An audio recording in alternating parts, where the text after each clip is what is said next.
Hello everyone and I welcome you all to my channel career glow. And career glow हमेशा आपकी help के लिए ready रहता है। तो जैसे कि आपको पता है कि साइंस में हम लोग बायोलॉजी को कर रहे थे, तो ग्लैंड्स एंड हॉर्मोन्स के मोस्टली टॉपिक्स हो गए हैं, ब्रेन एंड नर्वस सिस्टम पूरा खत्म हो गया है। एंड आपका न्यूट्रिशन जो टॉपिक है और डाइजेशन, तो हम इससे डील करेंगे। न्यूट्रिशन का भी वीडियो जो है वो आज यही फर्स्ट लेक्चर है न्यूट्रिशन का, जिसमें हम मेनली बेसिक लेवल पे इंट्रोडक्शन की बात करेंगे न्यूट्रिशन की, कि वाई इज़ इट इम्पॉर्टेंट, है ना, कि क्यों ज़्यादा इंपॉर्टेंट है न्यूट्रिशन को लेना, और हमारे लिए हम किस किस डिजीज़ का जो है वो शिकार हो सकते हैं अगर हम प्रॉपर तरीके से अपने न्यूट्रिएंट्स को नहीं लेंगे। तो ये सारी चीज़ें हम पढ़ेंगे। और डाइजेशन का ऑलरेडी जो है वो शुरू हो चुका है।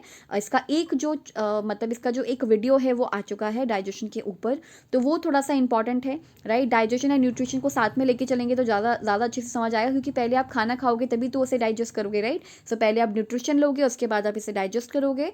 तो इसीलिए आपको इसको साथ साथ जो है चलाना होगा, राइट, इस चैप्टर को। तो बढ़ते हैं इस चैप्टर की तरफ, और आपको ये हेल्प करेगा CGL, CHSL, CPO, CDS, NDA, railway, NTPC, FCAT, PCS, मतलब जिसमें भी बायोलॉजी मेनली पूछा जाता है उसमें ये आपको हेल्प करेगा। So let's get started. जो न्यूट्रिशन होता है वो बहुत ज़्यादा ज़रूरी होता है। खाना खाना और उससे मिलने वाले जितने भी न्यूट्रिएंट्स होते हैं वो हमारी पूरी बॉडी के लिए ज़रूरी होते हैं। तो न्यूट्रिएंट्स का मतलब होता है हिंदी में पोषक तत्व। इसको हम पोषक तत्व कहते हैं, और हमारे पास सच में बहुत सारे पोषक तत्व हैं जो हमारी बॉडी को जिसकी रिक्वायरमेंट्स होती है। तो यहाँ पे लिखा है all the food material which is important for our body to function well are known as nutrients. तो वो सारे फूड मटेरियल जो हमारी बॉडी को खाने बहुत ज़्यादा ज़रूरी हो या इम्पॉर्टेंट हो फंक्शन करने के लिए, मतलब अच्छे तरीके से फंक्शन करने के लिए, उसको हम न्यूट्रिएंट्स कहते हैं। सो बेसिकली हमें ना पूरे दिन भर में बहुत सारी चीज़ें खानी होती हैं, अपने आँखों के लिए, अपने बालों के लिए, ठीक है, ताकि हेयर जो है वो थिक हो सके, आँखें जो हैं वो प्रोटेक्टिव और अच्छी हो सके, और हमें लाइक हमेशा जो है वो अच्छे से दिखता रहे। सो ऐसे बहुत सारे लाइक फूड मटीरियल्स होते हैं जो हमें खाने चाहिए, और जिन्हें अगर हम नहीं खाएंगे ना तो फिर हमें बहुत सारी बीमारियां हो जाएंगी। इसलिए पोषक तत्व हम लोगों के लिए बहुत ज़्यादा इंपॉर्टेंट होते हैं। तो यहाँ लिखा है ऑल द फूड मटेरियल, वो सारे फूड मटेरियल जो हमारी बॉडी के लिए खाना ज़रूरी हो, which is important for our body, ताकि हम अच्छे से फंक्शन कर सकें, स्वस्थ रह सकें, उनको हम न्यूट्रिएंट्स कहते हैं। और ये हमें इसलिए भी खाने चाहिए also to reduce the risk of any disease, ताकि हमें किसी तरह का कोई डिजीज़ ना हो, और इसलिए we need to take this food material. तो इसलिए हमें ये सारे फूड मटेरियल्स जो हैं वो लेने चाहिए। नाउ जो न्यूट्रिएंट्स होते हैं वो दो तरह के होते हैं। एक होता है माइक्रो न्यूट्रिएंट। माइक्रो का मतलब होता है जो हमें कम अमाउंट में खाना होता है, ऐसा नहीं कि हमें भर भर के खाना होगा, बट वो हमें कम अमाउंट में चाहिए होता है। यहाँ पे लिखा है जैसे nutrients which are required in a small quantity are known as micro nutrients. मतलब वो न्यूट्रिएंट्स जो हमें बहुत ही स्मॉल क्वांटिटी में चाहिए, बहुत ही कम क्वांटिटी में खाना होता है, उसको हम माइक्रो न्यूट्रिएंट्स कहते हैं। अमाउंट होता है इसका मिलीग्राम, मिलीग्राम में खाना चाहिए। फॉर एग्जांपल विटामिन है, मिनरल्स है, जैसे कैल्शियम है, आयरन है, फ्रॉम मिल्क और ग्रीन लीफी वेजिटेबल से आपको ये सारी चीज़ें मिल जाएंगी।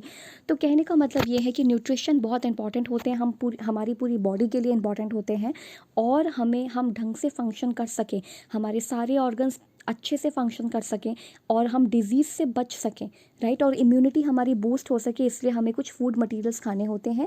और फूड मटेरियल्स जो हैं या न्यूट्रिएंट्स जो हैं वो दो तरह के होते हैं। माइक्रो जो हमें कम अमाउंट में खाने होते हैं, जैसे विटामिन्स, मिनरल्स जो हैं वो हमें कम अमाउंट में खाने होते हैं, ठीक है, और ये बहुत ही स्मॉल क्वांटिटी में चाहिए होता है, लाइक मिलीग्राम में चाहिए होता है। जैसे कैल्शियम है, आयरन है, आपको कहाँ से मिलेगा? कैल्शियम आपको मिल्क से मिल जाएगा, और आयरन जो है वो आपको ग्रीन लीफी वेजिटेबल से मिल जाएगा।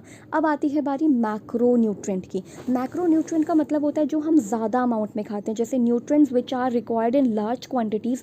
फॉर एग्जांपल मतलब वो न्यूट्रिएंट्स जो हमें बहुत ज़्यादा लार्ज क्वांटिटी में खाने हैं उसको मैक्रो न्यूट्रिएंट कहते हैं। अगर अमाउंट की बात करें तो ये हम ग्राम या केजीज़ में खाते हैं, राइट। जैसे कि चपाती हो गई, ठीक है, चपातीज़ हो गया, राइस हो गया, ये जितनी भी चीज़ें होती हैं, चपाती, ठीक है, चपातीज़ हैं, राइस हैं, ये सारे के सारे आपके कार्बोहाइड्रेट्स हैं।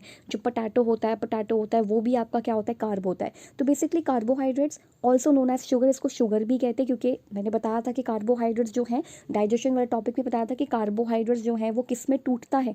कार्बोहाइड्रेट्स ये कॉम्प्लेक्स फॉर्म है, इसका सिंपल फॉर्म क्या है? ग्लूकोज।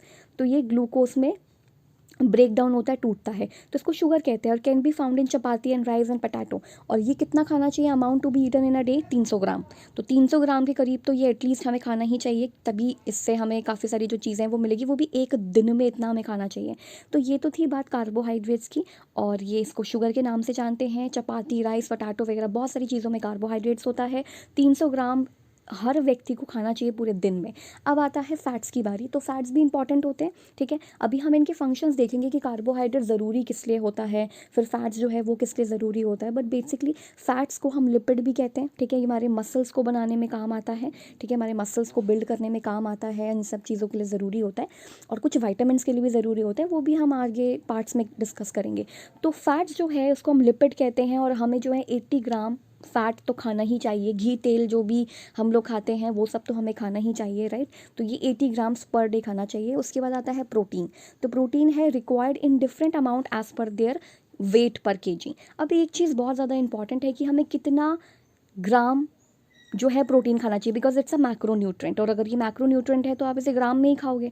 तो कितना खाना चाहिए वो अलग अलग लोगों के ऊपर डिपेंड करता है। मतलब ये ना एज के ऊपर डिपेंड करता है, या फिर ये केजीज़ के ऊपर, मतलब आपके वेट के ऊपर डिपेंड करता है। जैसे कोई एडल्ट है मान लो, ठीक है, हमारे जैसा आपके जैसा कोई एडल्ट है, मतलब 19 के बाद सारे जो हैं वो एडल्ट की कैटेगरी में आते हैं, उससे पहले तो वो एडोलसेंट होते हैं। तो ये जितने भी एडल्ट हैं, चाहे वो ओल्ड पीपल हो, चाहे वो कोई भी हो, मम्मी पापा दीदी भैया जो भी हो, ये सारे आपके एडल्ट की कैटेगरी में आते हैं 19 ईयर्स से बाद के। तो इनको अपने बॉडी वेट के according 0.8 gram of their body weight खाना चाहिए, यानी कि हर एक केजी के लिए 0.8% तो हमें खाना ही चाहिए। अब जो टीन्स जो होते हैं, जैसे मतलब जो आपका 13 to 19 ईयर्स, मतलब जो एडोलसेंट वाली एज होती है, उसमें जो आपके टीन मेंबर्स होते हैं उनको कितना खाना चाहिए, तो उनको protein 0.95 of their body weight, यानी कि वही है 1 केजी के लिए, हर 1 केजी के लिए उनको 0.95 तो खाना ही चाहिए, राइट। अब आप इसको कैलकुलेट कर लेना अपने हिसाब से, जैसे कि कितना वेट है और उसके अकॉर्डिंगली इंटू करके आपका आ जाएगा कि कितना ग्राम जो है प्रोटीन खाना चाहिए। क्योंकि प्रोटीन बहुत इंपॉर्टेंट होता है, ये आपको मतलब आपके अंदर जो भी जैसे हाइट बढ़ना, मसल का बिल्डअप होना, ये सब कुछ प्रोटीन करता है, राइट। तो ये इसलिए इंपॉर्टेंट है। जो चाइल्ड है 13 साल से नीचे तक के बच्चे, या फिर जो न्यू बॉर्न बेबी भी है, उसको तो बहुत ज़्यादा प्रोटीन की ज़रूरत होती है, क्योंकि उसके तो अभी वो न्यू बॉर्न हुआ है, तो उसके अंदर तो बहुत सारे न्यूट्रिएंट्स की कमी होगी, तो उसको देना होगा न्यूट्रिएंट्स उसके ग्रोथ के लिए, उसके डेवलपमेंट के लिए। 2 gram of their body weight उसको देना होता है, यानी कि बच्चा जैसे 3 केजी का है, मान लो 3 किलो का है, तो आप उसका ये आप मतलब हर 1 किलो के लिए उसको 2 से इंटू कर दो, तो इतना ग्राम तो उसको प्रोटीन खाना ही चाहिए। अब जो जिम फ्रीक्स होते हैं ना, जो बहुत ज़्यादा जिम वगैरह जाते हैं, उनको तो खैर डाइट चार्ट मिलता ही है, लेकिन उनको भी हर रोज़ जो है प्रोटीन तो खाना चाहिए, जिसमें आपका एग आ जाता है। एग जैसे कि मतलब वो जो येलो पार्ट होता है योक होता है, उसको निकाल के जो वाइट कवरिंग होती है वो खा लेना चाहिए, इंपॉर्टेंट होता है। और उसके अंदर भी ऐसा होता है कि जो आपका 4+3 का रेशियो होता है, जो येलो वाला पार्ट होता है वो 3 ग्राम, उसके मतलब उसका 3 ग्राम का उसके अंदर प्रोटीन होता है, और जो अपर कवरिंग होती है उसमें 4 होता है। बाकी मैं इसका रेशियो जो है वो बता दूंगी। तो ये है। और अब आती है बात एक प्रेग्नेंट लेडी की। तो जो प्रेग्नेंट लेडी होती है उसको तो प्रोटीन ज़्यादा अमाउंट में चाहिए, क्योंकि अपने बॉडी के लिए भी चाहिए, और दूसरा जो बच्चा है उसके लिए भी चाहिए, जो वॉम्ब में बच्चा है उसके लिए भी चाहिए। तो इनको तो स्पेसिफिक अमाउंट में दिया जाता है, इनका वेट से कोई लेना देना नहीं है। 55 to 70%, राइट। तो 55 to 70% of their body weight, मतलब इतना तो उनको मिलना ही चाहिए। मतलब बॉडी वेट का ये चीज़ है कि हम इंटू नहीं करेंगे, लेकिन उनको 55 to 70% मतलब इतना जो है वो मिलना ही चाहिए, इतना ग्राम जो है चाहिए ही चाहिए। मतलब ये 55 टू 70 ग्राम के बीच चाहिए।